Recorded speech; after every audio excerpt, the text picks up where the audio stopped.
welcome to the Changes Ahead podcast. Giving space to the often unheard questions, Doubts, hopes, and challenges facing the church in Aotearoa, New Zealand. I'm Stephen. And I'm Kathy, and we invite you to join us as we imagine the changes ahead.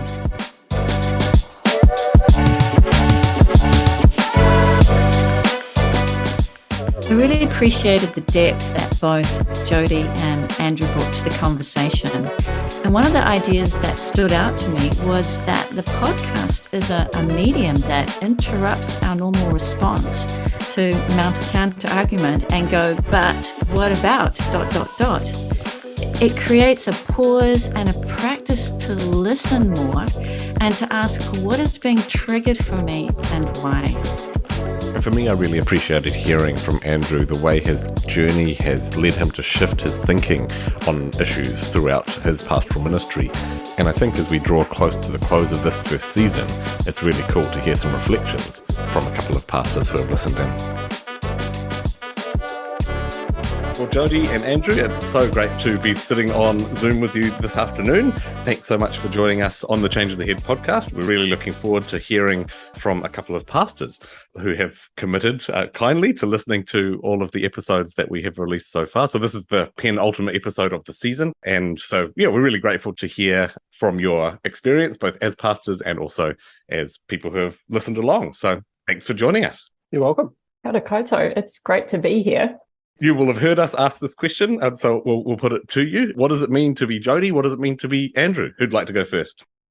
I can start. Thanks. What does it mean to be Jody? I am the minister at Ponsonby Baptist Church, and I've been there for 17 years.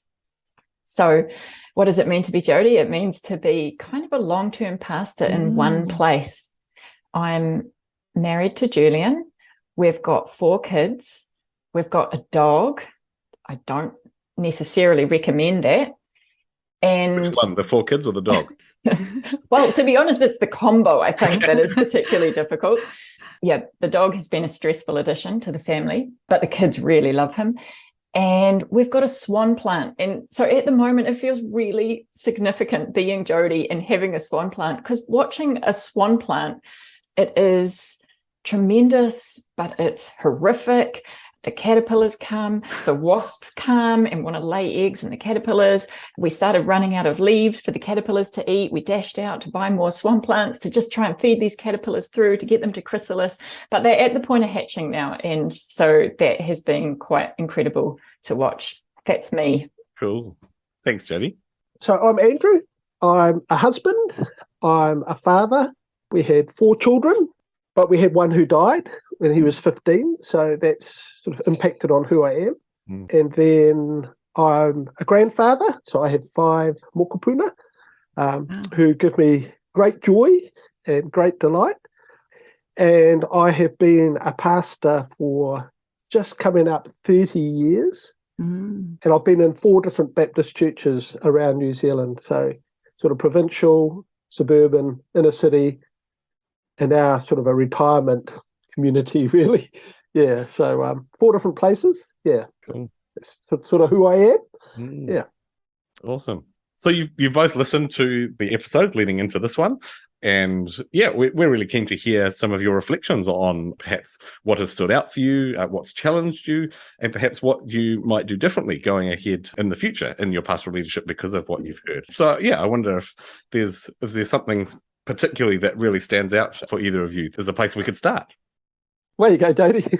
Well, okay, the first thing I was going to throw into the mix was, probably Andrew was going to say this too, listening to different voices, listening to people, listening to different voices. And immediately the word, after I'd noted that down, the word that came to my mind was that old-fashioned Christian word, testimony, sharing testimony. What has God done in your life? What is God doing in your life? And just the vital importance of making space to share those stories with, I think in relationship is particularly significant, but sharing those stories. Yeah, the word that came to mind for me was the word passion.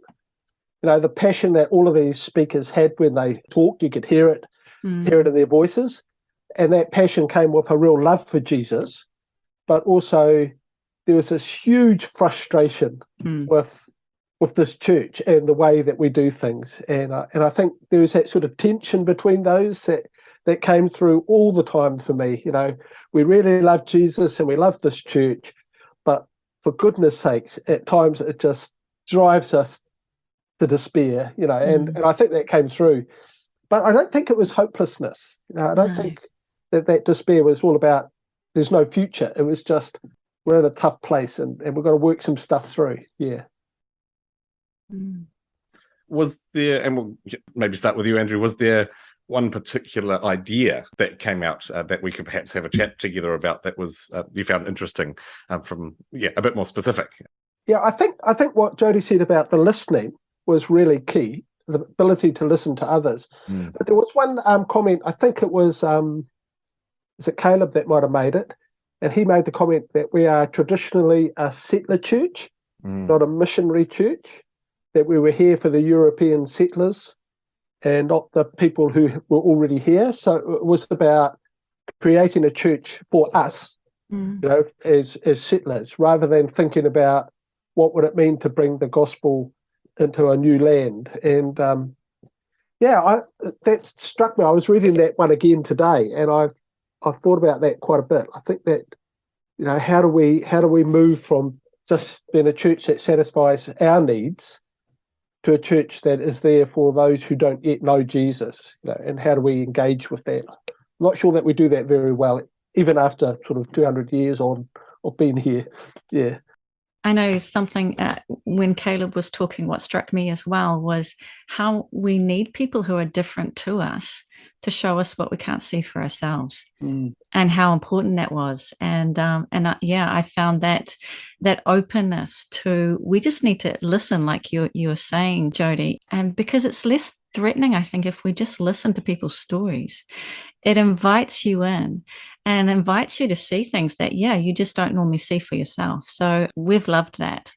Yeah, it's really interesting having listened through and then going back and re-listening to your intro episode where you talked about what might be ahead and what maybe you anticipated you might hear. And I thought it was so interesting that the two of you already picked up before I'd imagine any of those conversations had happened. You were using words like uncomfortable, uncertain, and that certainly came through in many of the episodes, and needing each other, which I think also came through quite strongly as we listened through the season. Maybe we could pick up on that sort of uncomfortable or uncertain kind of concept. And I think that was a big theme of the episodes.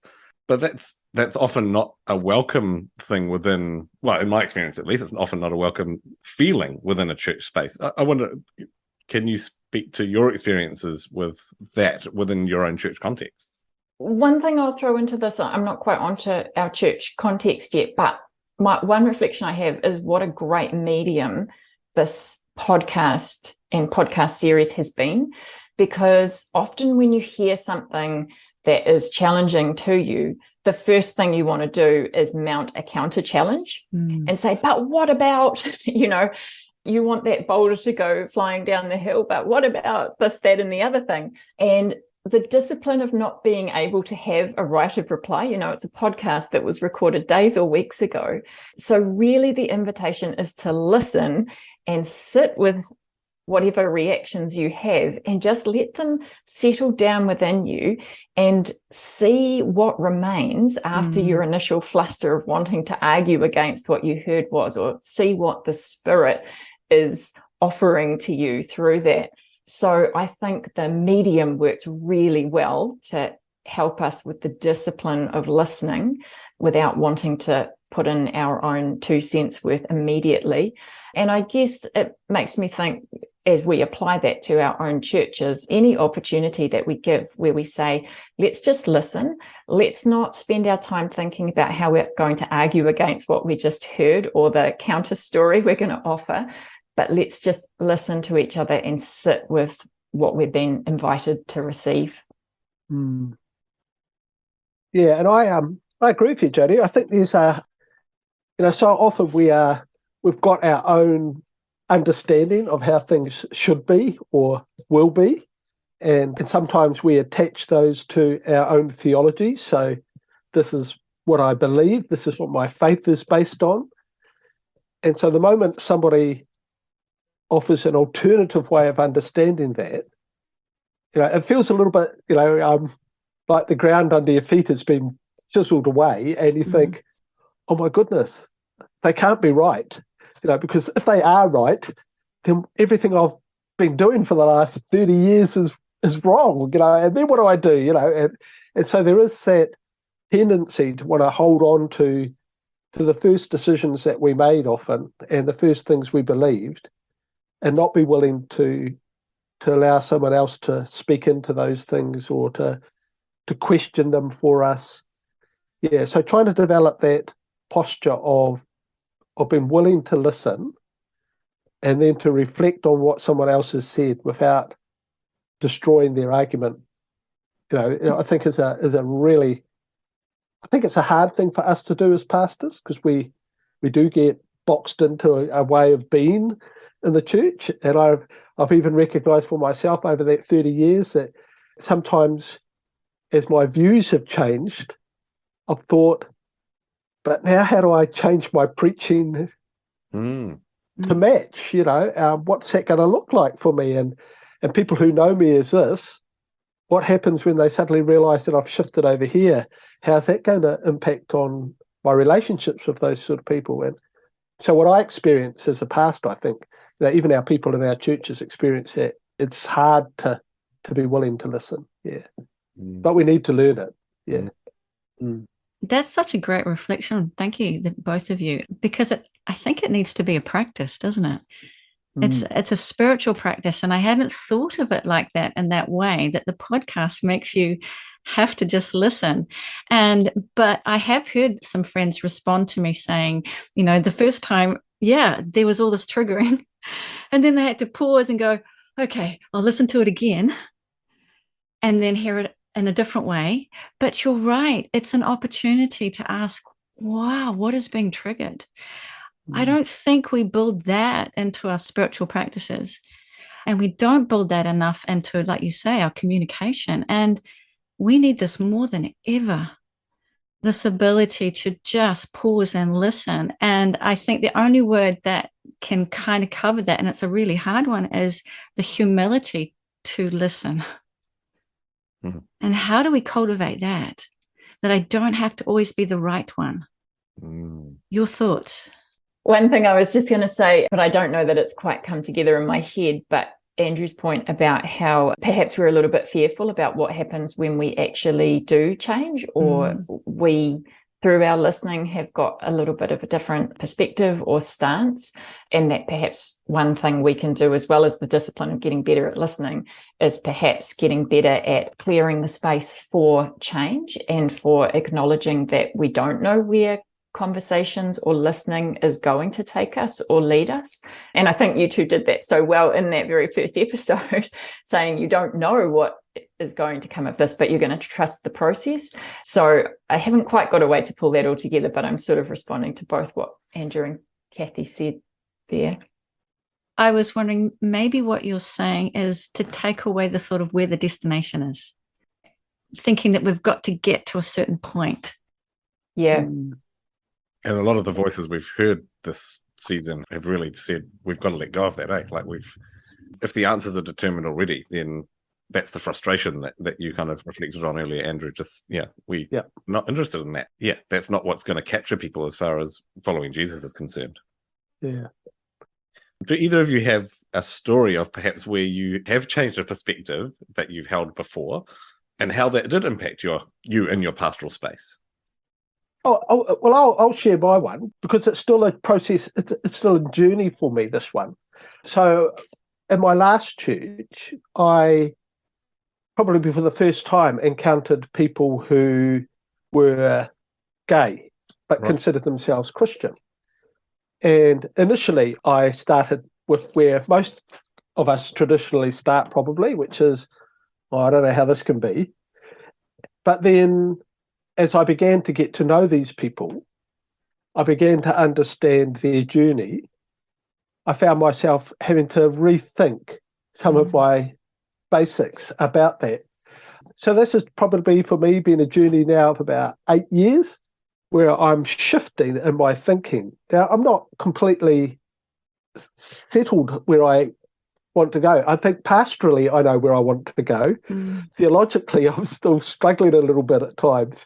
And so I think, you end up with this journey that you go on. And then the thing is also is that in the last community that I was in, they were much more open to exploring that journey. Possibly in the community that I'm now in, there is less openness to exploring that. So I'm sort of in this caught between these two places now, having made a shift in my own thinking, but not quite sure how I settle that and work that out now in this new context. So, so I think there are things like that happen to us all the time. That's probably one of our more drastic ones, maybe people would think, but I think we do it in all sorts of things. This isn't a story, but listening to Andrew talk, it just made me want to quote back something Kathy quoted in one of the episodes about there's a crack in everything. That's how the light gets in. And that's actually something I've heard in my own church quite a few times from people. And I think it just speaks to that experience of you don't always have the blast of light from the heavens that gives you a divine revelation of exactly what the answer is or where you're going. What you start with is a little crack of light, and you follow that crack, and the crack becomes a bit bigger and the way becomes a bit clearer. And it's a complicated process because people are involved. I think it's once you experience someone's lived story and they're a real person, it changes you. Do you know what I mean? And I think that is often the bit that's missing in our theological thinking, is that we're not allowing people's lived stories to change us. And I believe that's what happened to Jesus. Jesus got changed by encounters with people, changed the way he thought. Andrew, you've just reflected on the difference between two communities and holding the shifting in your thinking in a space which is perhaps less open. One of the challenges with that particular topic, I think, is that we're often scared to go there because we don't want to upset people. We don't want to push people in a way that they're not willing or ready to go. And yet this particular topic is one that's not going away for us in the church. And so we need to figure out how we can have this conversation really healthily. How have either of you navigated the complex conversations that do come up on either this topic or other complex topics that we find ourselves in the church? I mean, I think part of it too, Stephen, is that we need to allow space and time for these sorts of conversations. I look at it and think I have taken 8 or 10 years to get to where I've got to, and I'm still not 100% cemented where I was sort of been moving. So that means that the people in my church who don't sit with these people, who don't engage in these conversations, it's going to take them longer than it's going to take me. So, I can't just expect to be able to say, I've made a decision that this is what we as a church are going to do. I think somehow it's a little bit like Jody said earlier about, we need to wait for that light, the crack, to let the light in. And when that happens, at that point, we can say, is God saying to us as a community something here that we need to now reflect on? Otherwise, I think I'm just imposing where I've got to onto our people. But that doesn't mean that if people don't talk to me individually and they ask questions, that I won't reflect my journey with them. And I've done that all sorts of places. I've just talked about my journey. This is where I've got to. But I'm not trying to say that they have to join me at this point on my journey. I'm just hoping that in the process of talking about how I've been able to change and I'm thinking of things differently, that might open the door for them to also do the same thing. It may not. And I have to respect the fact that with some people, they're never going to change their mind. Yeah. But we have to learn how to live together. And that's the next big tough call. Even if we don't see eye to eye on this or any topic for that matter, how do we then live together in this thing called the church? How do we break bread together? How do we gather around the table and pray for each other and share our love for Jesus with each other? Those are, I think, the other tough questions. Otherwise, we just revert back to standing in our corners and yelling at each other. I'm right, you're wrong. I've got more verses than you've got, type of response, which I don't think are at all helpful to resolving anything long term. Yeah, one thing that I thought about a lot from listening to the podcast series was first of all, the importance of hearing different stories and hearing from people you disagree with, who are the people that you want to avoid, who is outside of your comfort zone to go and talk to. So there was a lot of challenge to listen and listen well to the other, in speech marks. But it also caused me to reflect that really has to be done in some kind of platform of meaningful relationship. It's not really, well, as I say, the podcast medium is helpful. So it's a good thing to hear from the other, just to hear a story out there and reflect as you will reflect on it. But in terms of really living together, it has got to be from a place where the relationship and the commitment to each other and each other's full personhood is fundamental.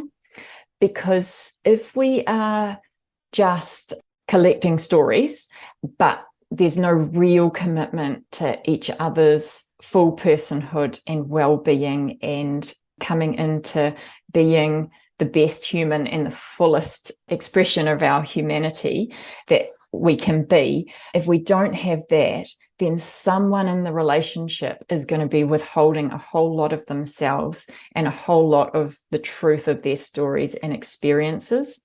So for me, I could relate that to a lot of different things that I see in operation in the church. Certainly lots of women who feel called into leadership in the church will have that kind of experience of like, I don't just want to swap my story for yours unless there's a real commitment to our full humanity being known and respected. And so it becomes very difficult when we say, well, let's all just share our stories and, you have your opinion and I have mine. And now how do we go on to live together? Because sometimes there's something quite fundamental in one person's story that the other person's disagreement of is actually undermining their fullest expression of themselves and their humanity. So I did just want to throw that into the mix of the conversation. It's one thing I think about a lot in pastoring, and I think a lot about in my context where we do really value the sacredness of hearing each other's stories. And that's, the complexity that you've just highlighted there, Jody, where someone's perspective is actually harming another person, or perspective or behavior, or both. In fact, that was one of the pushbacks I received from the podcast is, well, who determines harm and who makes that call? And as I've reflected on that question, surely it's the person who's on the end of the harm, right? Who's receiving it that actually says, well, yes, but still, it doesn't answer the question of how we live together. We will harm each other, right? Because we sometimes are ratbags. And so what does the commitment look like to one another, to listening to the fact that perhaps my words and my actions harm you? And how am I going to sit with that? And what is my response going to be to that question, or to that revelation, I should say. And that then determines the quality of our life together, I suppose. Yeah.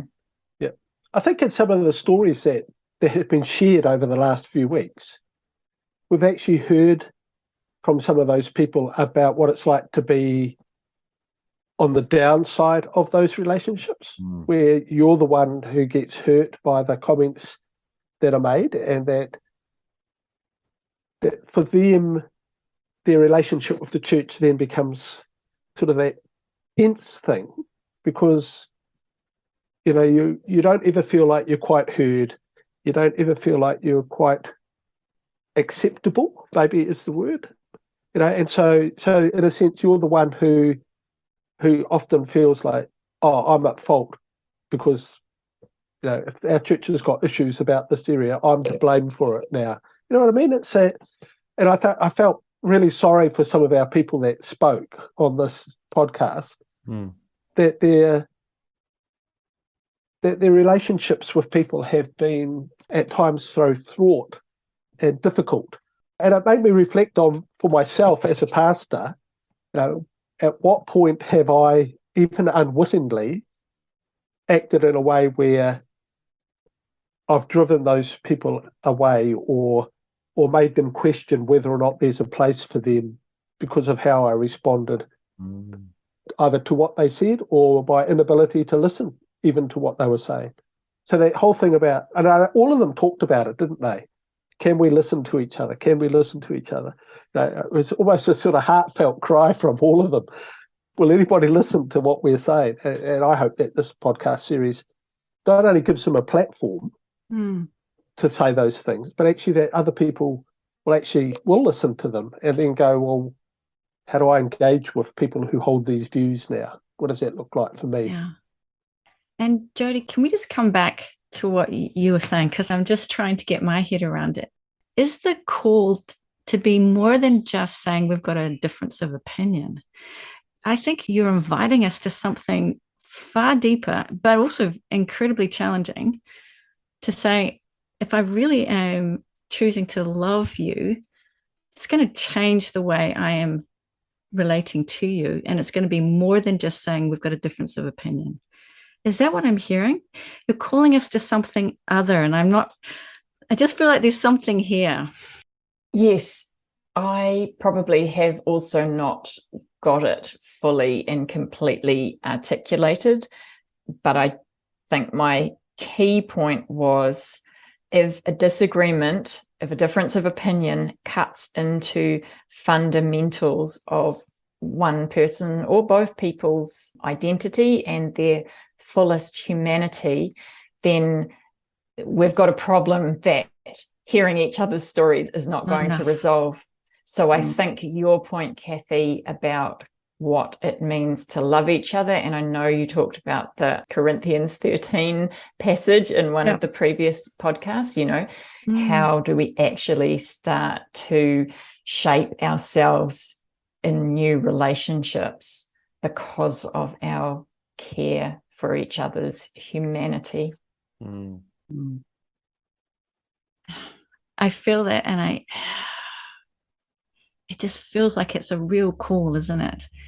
And it's going to take a lot of letting go of some pride, I think, because we so do want to be right. And I am thinking of a story, but not that I can share it, but of someone I'm walking alongside, and I'm having to do that. Really go, I need to love you where you're at and really hear you and be present there. Not in all of my preconceived thoughts. I need to let those go. So as we think, this whole series has been about imagining changes ahead. And so you're both pastors, and I'm wondering if there is anything that you might be doing differently or perhaps increasing focus on in your contexts as a result of listening to the different voices that we've been chatting with this year. One thing to name is that tension between safety and discomfort, because those words have come up a lot. And I think one or both of you has already articulated that tension. That's not a new insight I'm bringing, but safety, making safe spaces, being safe people in safe places, but also the discomfort of the unknown and moving into places that we're not totally confident about exactly where it's going or where it's going to end. And I don't think there's a way to synthesize that in our churches, but I do know that we have to name both truths, both the need to be safe, but also the fundamental discomfort that comes when the Holy Spirit leads.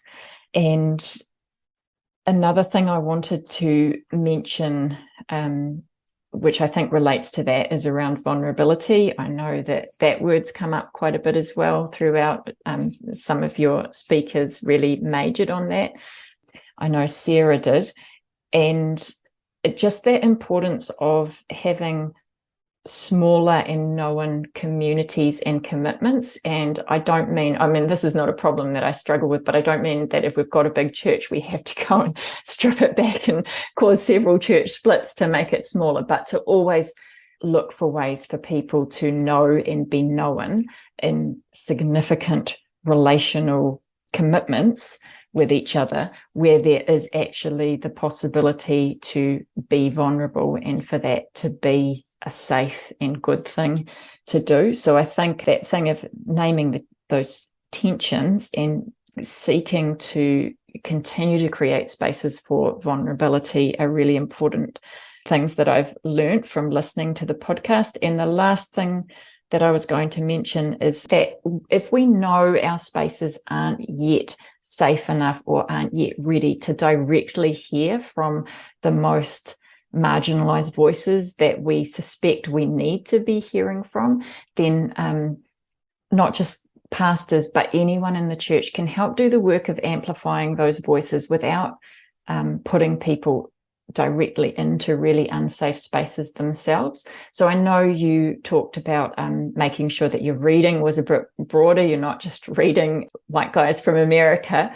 And, so that's really important in terms of Māori voices, disabled voices, queer voices, children's voices, people who have been hurt and harmed by the church and don't want a bar of it. Our spaces are not necessarily safe places to invite those people in to share, but there is a lot of material out there, and not just directly addressing those particular strands, but people who have a lot to say just to the gathered body of Christ. So making sure that we're amplifying the voices that do exist, maybe not in our communities yet, but they definitely exist. And that's absolutely a practice that the two of you have brought to us as a wider community. So I'm very grateful. Oh, thank you. You've probably said quite a few, covered some of the stuff that I would have wanted to have said as well. But as I listened, I think there were a couple of things that stuck out for me. One is that our faith is actually in a person, in a person called Jesus. It's not in a particular theology or way of saying things are. And so what does it mean to trust that person in the midst of these sort of conversations, and a willingness to say that just because things have been this way doesn't mean that Jesus can't lead us into something else or open our eyes to see new things. And the other one for me has, I think probably because there's a college professor when I was at Carey who said to me something along the lines of, you just have to love the people, Andrew. You just have to love them. And I've sort of kept that as my sort of KISS principle, the keep it simple, stupid. This idea that actually my role is to love our people and to help them in their journey. And I think John talks about that in his letters, love God, love the people beside you. You can't do one without the other. And I think for me, that has been something that I've tried to keep at the centre. And this series has just reinforced for me just how important something as simple as that really is. Let's love God, love others, the golden rule, all of that sort of care for each other that we can quickly lose if we're not careful. And that's where those small groups and things come in that Jody's been talking about, that need to create spaces where we can demonstrate what that love looks like, care for each other, support each other, hear from each other. All of those sorts of things I think become important in that space. So, yeah. And that's definitely one of the safety element. It's definitely one of the things that I've wrestled with as we've thought through who we can talk to. There's actually, here's a particularly, someone who I would find fascinating to talk to and I think would be really great to hear from. But is this space, that we're trying to curate safe for them? And I think in some cases we've had to say, actually, maybe it's not. And that's not because we don't want it to be, but that's how the space can be used or interpreted. So that's a really, I think, important point to be sitting with, and makes me reflect on my own context as well. As I like to think I'm creating a safe space, but does everyone feel that? Is that everyone's experience? And I don't know. Would and that's some work that I need to do, I think. So that's really helpful. Especially since the people who don't feel safe won't even be there to name that it's not safe for them. Yeah. Yeah, and I remember actually just in the last few months trying to advocate for someone alongside someone, and then having a conversation with them afterwards going, well, you said this and you said that, and that actually really disempowered me. And I'm going, oh my gosh, I'm in the space of trying to advocate, and yet I'm still stuffing it up. And so how easy it is, even with the best of intentions, to mess that up and to not do what I'm aiming to achieve. So this stuff is, I guess we're acknowledging it's not easy and we're not always going to get it right, but without being aware of it, we're never going to get it right. So thank you. Yeah. We have to begin, don't we? We just have to, and then have that humility to go, oh, okay, is that what I was doing? Yeah. Without defensiveness, I think. Yeah. And so I just want to say, I've just loved listening to you two. So thank you so much. I wish we could keep talking. I love what you've picked up. And even just that comment, Jody, too, about putting, the spirit and discomfort together. We don't often do that. And so then if we could do that, then we could go, oh, okay, this isn't bad. This is just not easy. It's discomfort, like you said. And I think even just that is a really helpful framework. And maybe more that we do it, we will be able to be more discerning. I hope. Yeah. I'm wondering, as we wrap up our time, do either of you have a quote or two that you've remembered that has just kind of haunted you or was just rattled around your brain since listening? Or phrase. Jamie said, we're not a gathered community that likes Christ, we're the body of Christ. I thought that was a really good statement. Yeah. Yeah, thanks, Andrew. I've got so many quotes that I underlined and jotted down. I can't choose one quote or even two or three. I've just so intensely valued everything that has been brought to us through the season, and the two of you as hosts, the way that you draw forth the people who are speaking and how little the two of you actually say throughout an episode as well, I think is really telling. So thank you. I'm just grateful for the podcast and looking forward to listening to another season. Well, thank you both again for your time and for listening in and offering your reflections. I have no doubt that this will be really helpful as our listeners and us, and we together continue to reflect on what the changes ahead could look like. So thank you. Thanks. You're welcome. Thanks for listening to this episode of the Changes Ahead podcast. If that resonated with you, we'd love to hear from you. So get in touch on Instagram and Facebook @ChangesAheadCast or Twitter @AheadChanges. See you next time.